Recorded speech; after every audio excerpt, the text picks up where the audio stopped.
Word of complaint or the slightest signs of flinching, while a very large number of people, honour to them all, proved that London could take it, and so could our other ravaged centres.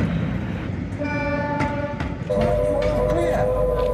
They must have cleared off. Come on, we can get out now and see what it's like up there. Come on, orderly fashion now.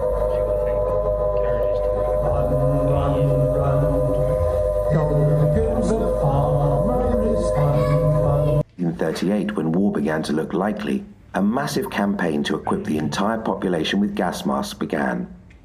By the beginning of the war, over 38 million had been issued. Babies could not wear gas masks. Instead, they were placed inside one of these, which had a built-in filter. Mothers were encouraged to practice putting a child in one in the home, and to wear their own gas masks so their baby could recognize them without being upset.